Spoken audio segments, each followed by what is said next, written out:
It has been a while since we've talked fantasy religions on this channel, and I've had some new revelations since then I'd like to share with you all. Religions, oddly enough, tend to be one of the most variable things in fantasy because a lot of the greats take very different approaches to the topic, and so there is no one default way of doing them.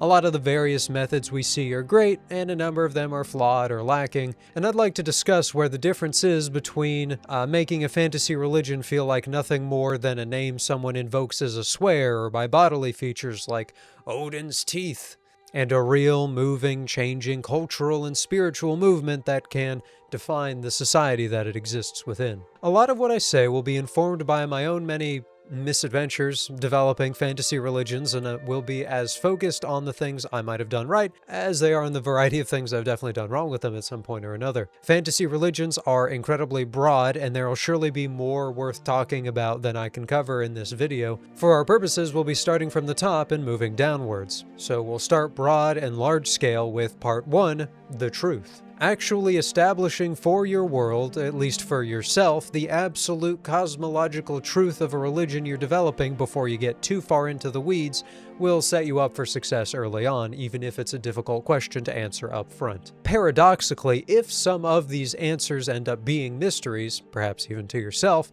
that can suffice. But when working with something like a religion in fantasy, it is important more than anything for its place in the world to be figured out. I say this because I did this part wrong, and it caused me to have to go through a great deal of extra effort that might have been averted had I just started the other way around. The way I did it, I created the pantheon of the world as it was viewed by one continent within that world.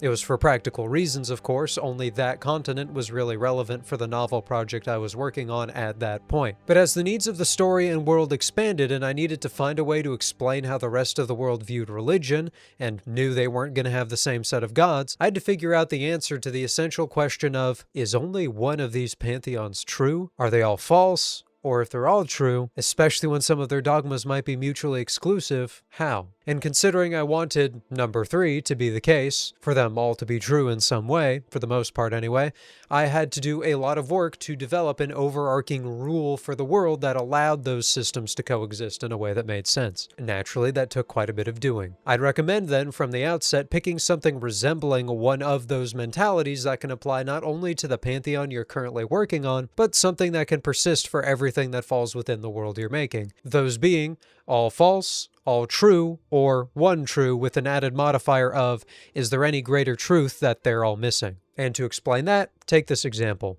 Say we have a bunch of gnomes. Romeo and Juliet-esque gnomes more than D&D-esque gnomes, because why not? They believe in gnosticism, which dictates that true enlightenment is only gained by relinquishing one's attachment to the material world and discovering great spiritual truths. Say that this is true, but you want the other religions of neighboring cultures to also be true.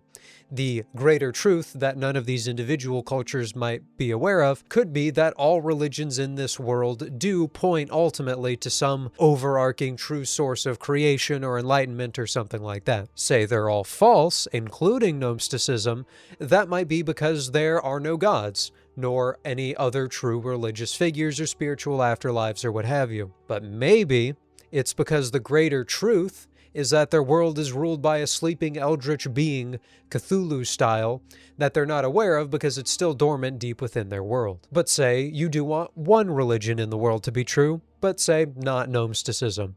And it's one preached by some fish that looks sort of like people that claim that there's a sleeping god in the center of the world. The greater truth there could be that the actual nature of that sleeping god for the one true religion might be malevolent or classically eldritch, and that it's so far above the people of that world that when it wakes, it'll destroy them and their civilizations as a matter of course, not noticing that any more than you notice one specific speck of dirt that falls off you as you take a shower. In essence, your greater truth, if present, is what fundamentally determines the nature of the world you're making.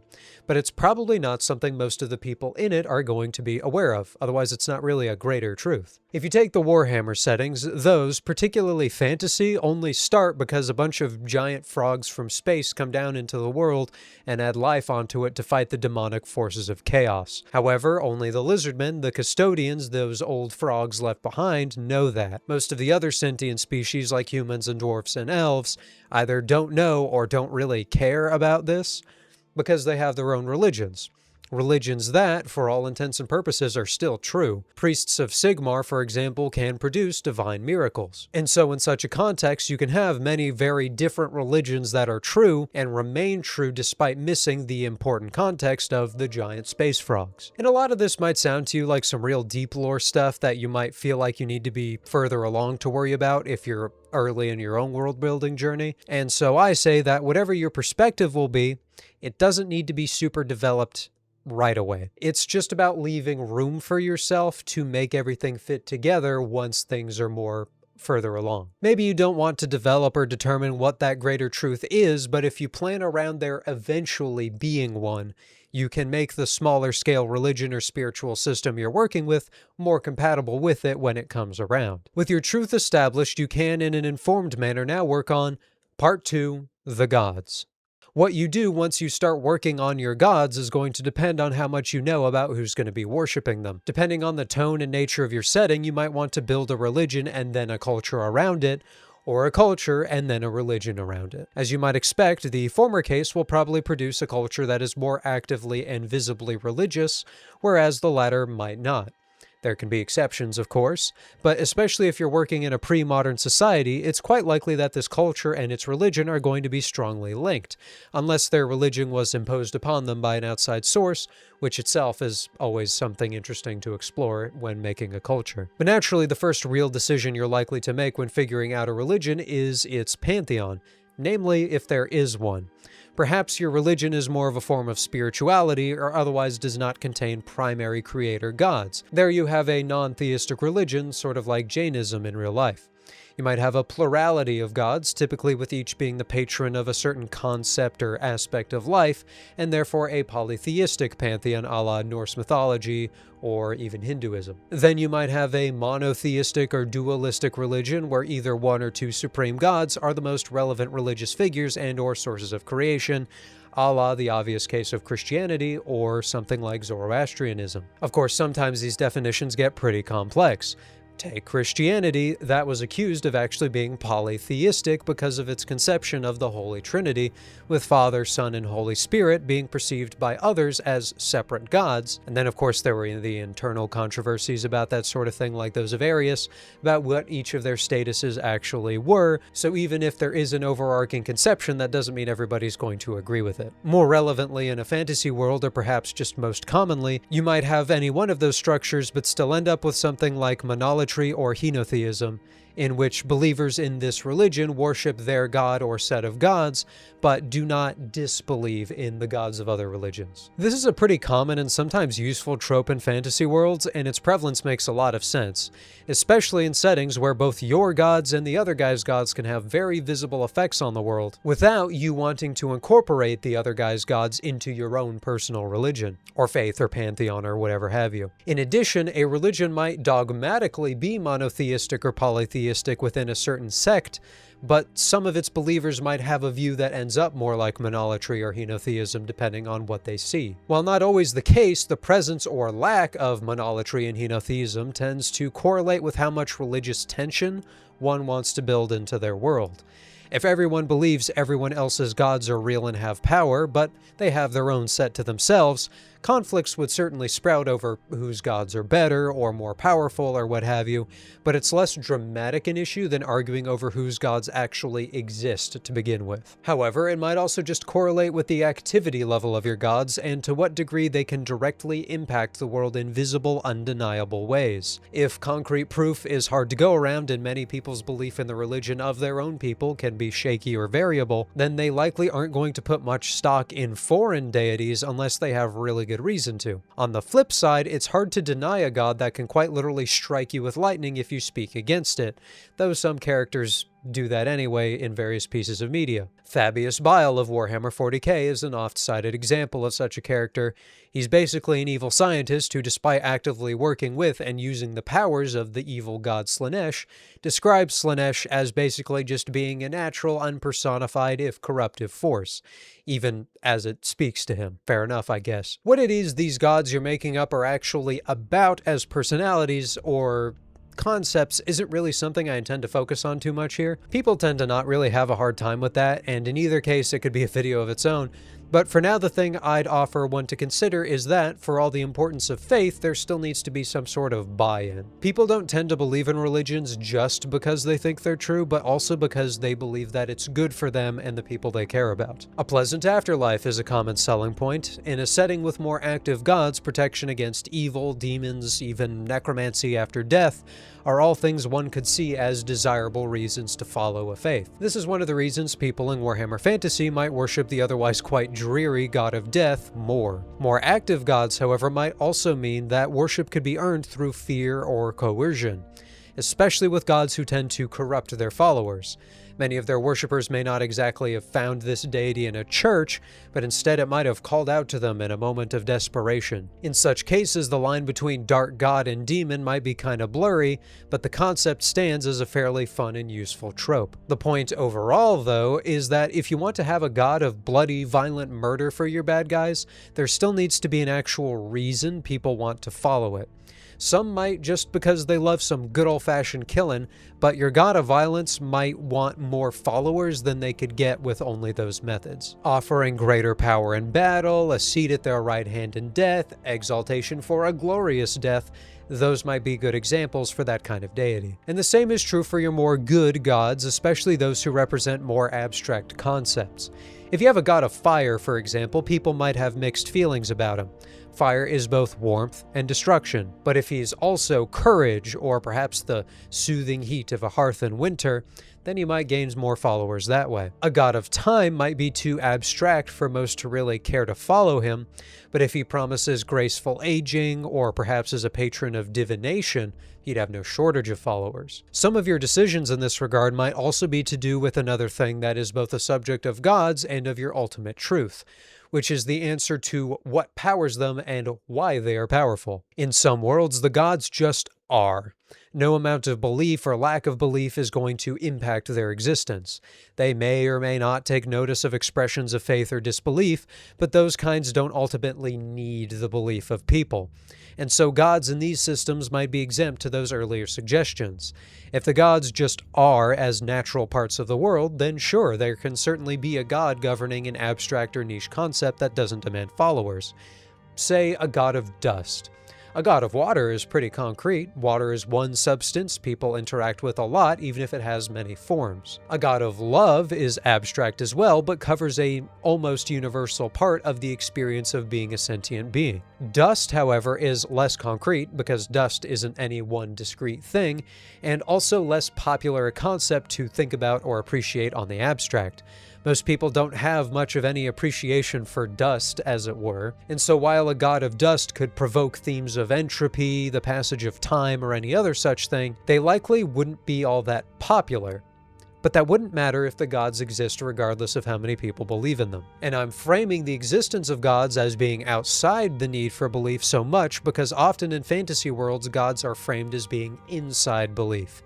In such a case, the god of dust might have a hard time existing or might be fairly minor or not that powerful. While no real-world religion actually tends to reflect the idea that their god is more powerful the more people believe in it, it has become such a common and useful trope in fantasy because it allows the worship of gods that are still active and present to wax and wane over time, so that one can have their cake and eat it too.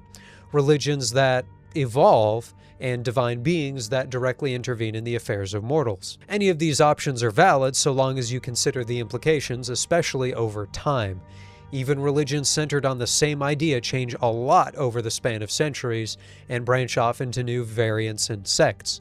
I mean, just look up how many sects of Christianity there are that are exclusive to America alone. It's probably more than you think. But discussion of that sort of thing is best suited to Part 3.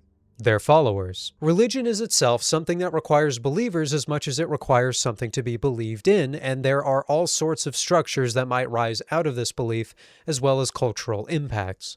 But more than anything, writing the believers of a religion requires some idea of what believing in a religion is actually like. One doesn't have to be religious to write religious characters, but your archetypical Reddit atheist, for example, probably wouldn't do a very good job at it. People believe in religions for all sorts of reasons, many of which we've already discussed, but they also tend to want to spread their religions, or at least wish they could spread them to other people. Sometimes it's because they believe others would benefit from it, feel comforted by it, or find companionship through it. Other times it gets wrapped up in power structures, as so many things can, and it becomes something to enforce upon people as a way to ensure loyalty or cooperation. The main thrust of this conversation is therefore about the structure of your mortal believer's faith in this religion, generally measured by institutionalization. At your least institutionalized, you have what are essentially folk beliefs.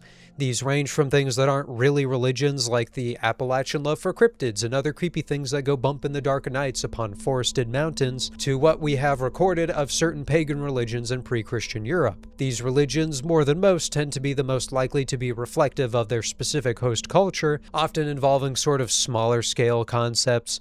There might be gods for specific rivers or forests, the spirits of ancestors might be commonly invoked figures, and generally, due to the specificity, such religions tend not to be often preached to outsiders, and might even be blended by those who enter this land. Take the Rus, who entered modern Russia, Belarus, and Ukraine in the 9th century. They adapted to the local Slavic pantheon rather than imposing their own Norse pantheon upon the people they encountered, yet retained some syncretic elements between the two. In here, we also see that these decentralized, often polytheistic religions tend to be henotheistic, in that the acceptance of other lords' gods is not such an uncommon phenomena. Overall, though, religions like this would need a lot of reform and restructuring, typically, to become the sort of thing that is preached around the world. Even the Romans, in all their might, did not really enforce their twisting of Greek paganism onto all their subjects, even though they were far more centralized religiously than the types we're talking about here. So if you do want an uninstitutionalized yet very common and widespread religion, it's worth thinking about why that might be. Following this logic, it's also typically the case that the more centralized a religion is, the more of an institution its priesthood is, and perhaps the more it's tied into secular governance, the more viable it will tend to be as something that can be spread across the world. Such religions will also tend to be a bit less regional, so to speak, and might tend towards the universalist, a religion that everyone, or at least everyone of a significantly large demographic, can, or in the minds of the religion's followers, should believe in. But as much as developing the institution and centralization of a religion is important, it's also worth considering why it's that way. Did a mortal prophet found this institution while they were alive through becoming a great conqueror or warlord? Did their followers in high places create an institution for them after their demise? Or was there a long period of persecution and underground worship before someone with power adopted the religion and then adapted existing institutions to reflect that? The way in which a religion becomes an institution is almost important as what that institution actually is. But once founded and once a real, spread, organized part of life in the place this religion is present, you then want to wonder about all the other myriad things relevant to a fantasy religion. How big of a part does it play in people's lives? Is there any enforcement not from the gods themselves, but from other followers of the religion to conform to it?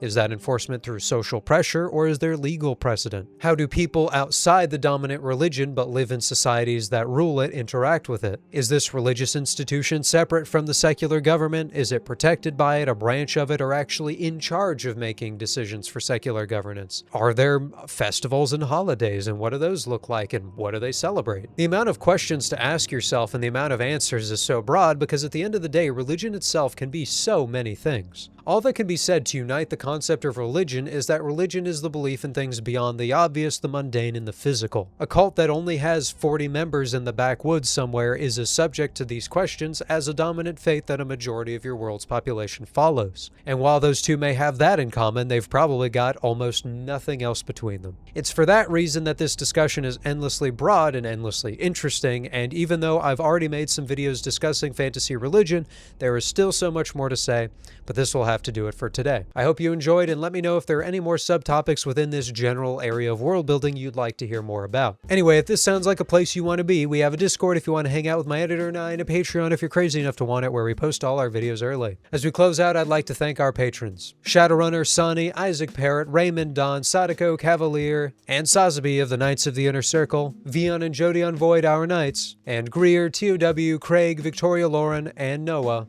our loyal squires. And remember, if one of your chief gods is known for wandering the world as a bull or eagle, watch out for him.